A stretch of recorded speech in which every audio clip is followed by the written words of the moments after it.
Well,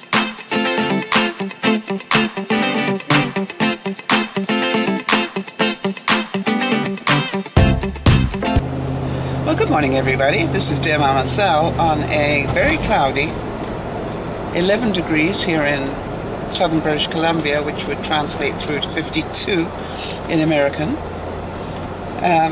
Why is it that I talk myself out of picking up gas on the way home and honestly believe I'm going to be early enough the next day to be able to put it in on the way to work? That's called insane. So I've just filled up with gas because my car refused to work on fumes for some reason, which I find very uncooperative of it. I've really enjoyed reading your comments about some of the life lessons that I learned or was being reminded of from the Vegas trip. And, you know, I've purposely concentrated on my stuff because obviously it's not for me to discuss anybody else's. And I just want to make sure you all understand I wasn't the only one that had good and bad things happen. I'd like to suggest that we all did in some way, but I can only talk to mine. And so the next area that I really wanted to discuss, because it was really incredible, was the whole topic of friendship. And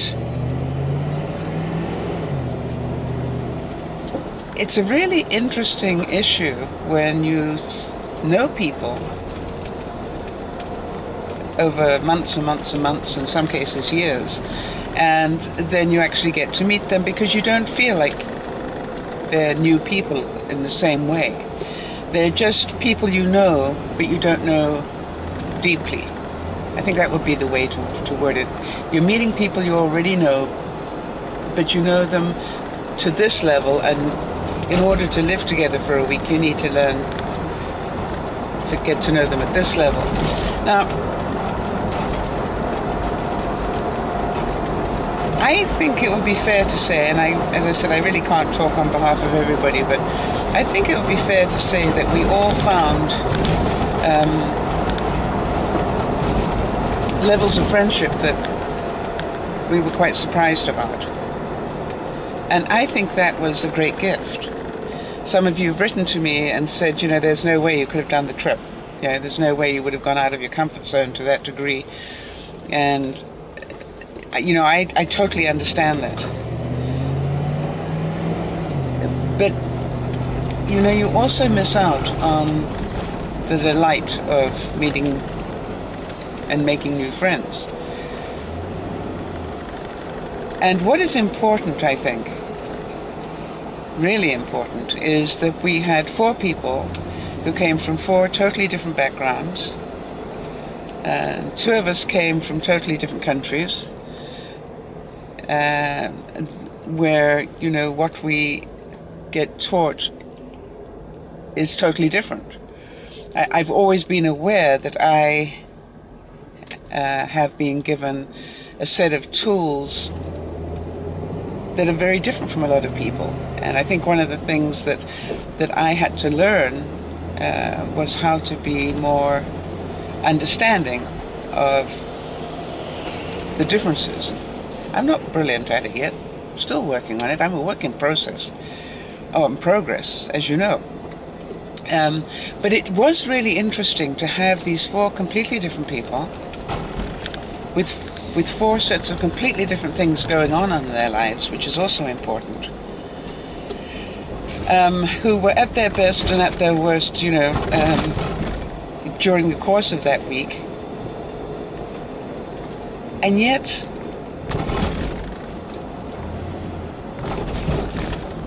there was this incredible friendship about it. And as you can probably hear in my voice, that confused me to some degree, because it wasn't like we were strangers. It wasn't as though you could say, well, look, it doesn't matter, at the end of the week I will never see them again, therefore, you know. which would have been easy to say in a lot of cases, but you knew that wasn't true. And I looked at some of the incredible gifts of friendship that were given out during that week, and I actually was touched to my soul. You know, I often give Leah credit for all that she did to organize the house and everything around it. That's no small task, quite honestly.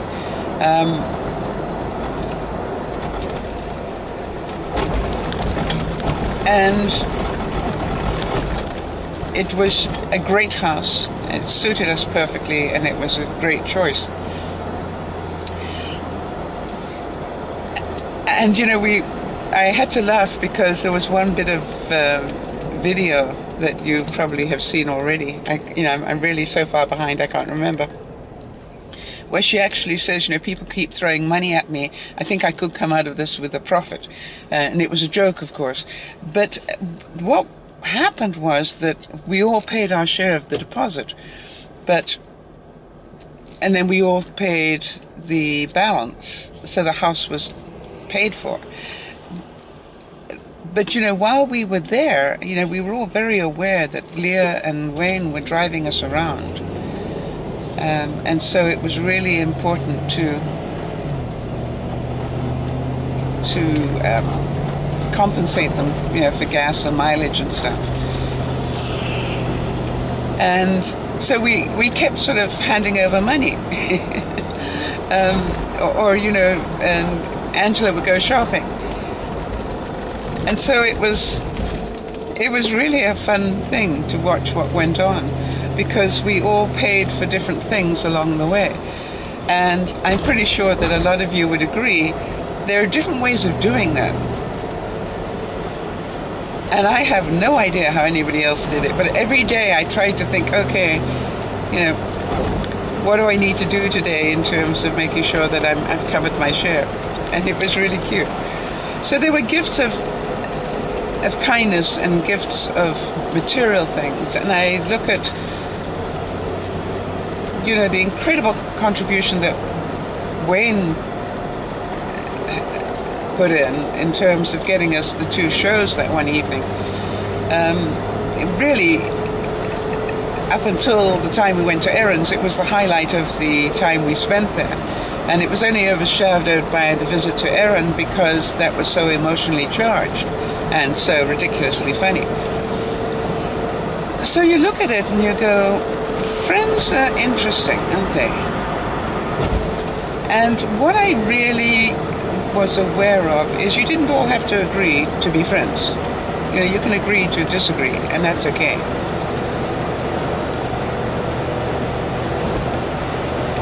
And I would really challenge everybody this week to have a look at, am I not friendly with this person because they don't agree with everything I say? And in which case, maybe have another look at it, because sometimes you need somebody to disagree with you to really look at the situation.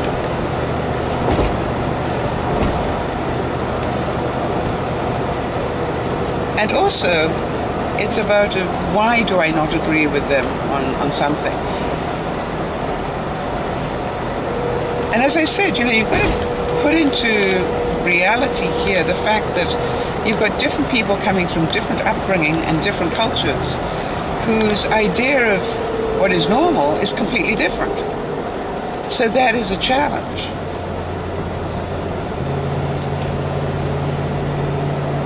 And you are, whether you like it or not, totally vulnerable to their interpretation. That gets a bit scary at times. But you know, the good news is that I looked at it and I went, wow. When I look at the incredible kindnesses of both Leah and Wayne and what they did, and especially as Leah got, you know, really sick while she was down there. And then I look at Angela, and I will talk about that in a second. And then I looked at Alice and the wonderful friendship she demonstrated, especially towards Leah, it was almost like mother and daughter when you looked at it. It was incredible. And I am quite certain that both of them will have really missed looking after one another when they separated, because they had been joined to the hip so delightfully for the whole week. It was really nice to see that obviously they both cared about each other at a very deep level, and that was just awesome, at that level of trust and friendship and everything else. And then, of course, the the Energizer Bunny, Angela. Wow, whoever knew I was going to pick up a new friend there? Because Angela had been quite an enigma to me up until that point. You know, she'd been a regular on the broadcast, but not that you saw her or she said a whole lot. Occasionally she came up and was very funny when Oz was on. But, you know, you didn't really hear a whole lot. So it was a shock, as you know, when she suddenly arrived as the Energizer Bunny, full of bubble and delight. And I think more than anything, I really appreciated her ability to just laugh, and her incredible drive. And, you know, there was part of me that was quite jealous of that, because I remember when I had that sort of level of drive as well. It seems a long time ago now, but I can remember having it.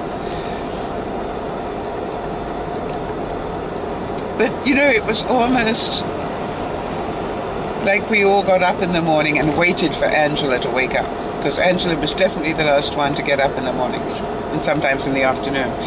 But it was so funny, because when she did, you knew you were in for it. You know, so it was enjoy the peace and quiet for a second, because any minute now Angela's going to wake up. And I say that with all the delight and love in the world, because it really was quite funny. And then she'd wake up. And off we go. You know, it was really hysterically funny. I'm not quite sure why we played off one another the way we did, but we did.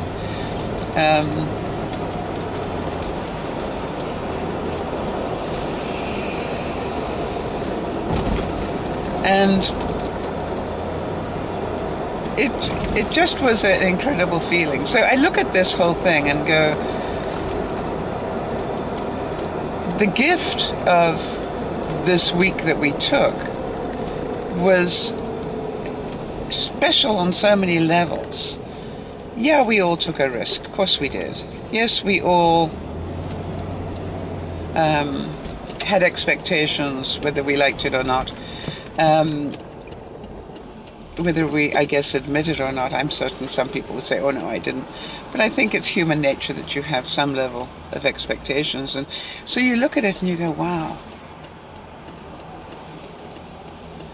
I think, again, Leah said it sometime in one of the comments, which is, or maybe it was Angela, I can't remember which, but it's an experience that you can't really describe to anybody else because they weren't there. And it's a bond that we will have forever. I mean, even if we were never to meet again, that's a bond that you cannot unhitch. You know what I mean? I've always said that the journey from A to B takes one step forward towards B. And once you've reached one step towards B, you cannot undo the step. You know, you're no longer at A, you've taken a step away from A. And I think that's what happened for us all. We took steps away from where we were, and never to return there, because we will be forever changed. And I really do challenge people to get and look at what happened. I'm not saying, you know, go and join up with a group of people you don't know very well and spend a week somewhere. No, I'm not saying that. If you don't want to do that, that's fine. But I really do challenge you to go outside your comfort zone and get out into the world a bit more.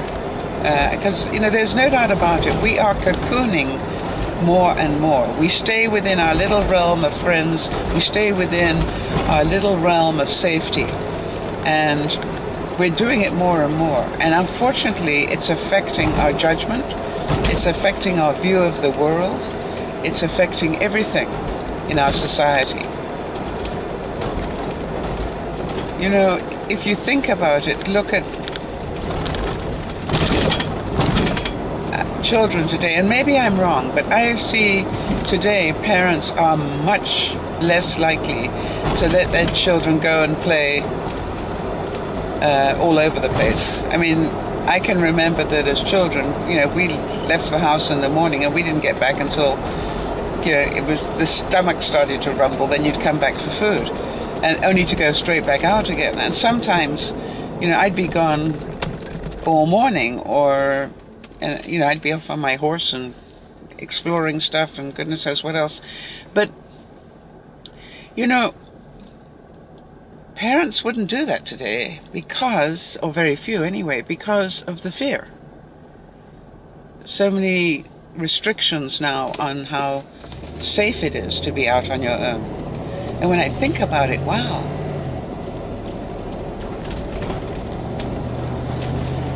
And I even look down my street and go, yeah, I know that we've got kids on the street, but you don't get to see a whole lot of them.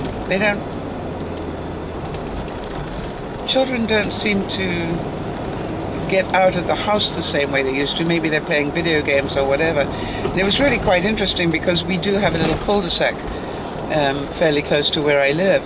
And, in the summer you can be sure there are kids in that cul-de-sac playing road hockey. But other than that, you just really don't see them.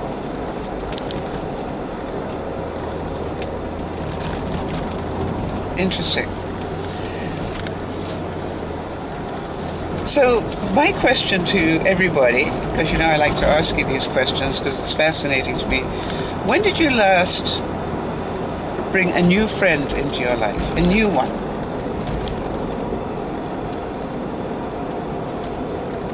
I'm not talking about the little group of people you've been around for all your life, and if you've been lucky enough to do that and still have them around you, but I'm talking, when did you last take a risk and bring a new friend into your life?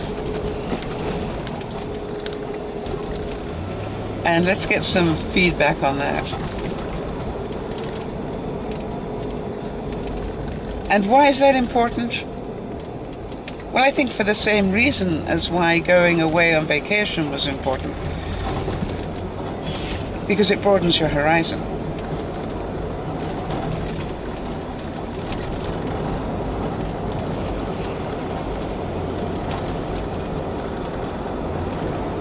And that's important for all of us. So thank you for watching. I think maybe you can think of it this way. It's a bit like clothes. They say that if you put new clothes into your wardrobe, take the same number of old clothes out. That's a system I've never really got used to. I know it's the right thing to do. But I can't help thinking that, for every friend that you may lose for whatever reason, and as we've said time and time again, some friends come for a reason, some for a season, and some for a lifetime. And so, there's this constant change of who your friends are as you go through life. And hopefully you manage to keep some of them throughout the whole process. Because they actually love you for different reasons. They love you in spite of yourself. That's what I like to say. And I'm always amazed at how many people I have around me that love me in spite of who I am. I wonder if any of you relate to that. So, I really want to thank you for listening. If you're new to the channel, please do subscribe. Hit the button that says subscribe. Give a thumbs up if you enjoyed the talk this morning. As you know, we try and give you a little bit of wit and wisdom every morning, or 4 days a week. The other thing is, if you want to know where the Twitter and Facebook and all the rest of that are, the links are all down below. And I believe that today it's 10 weeks to VidCon. Yay! That's so exciting. So I'm beginning to get really, really excited about that. Yay! Wonderful. All right, this is Dear Mama Sol saying thank you so much for listening and watching. For those of you who actually watch, I know a lot of you listen rather than watch. Thank you for being there for both myself and for others. And thank you for being a friend.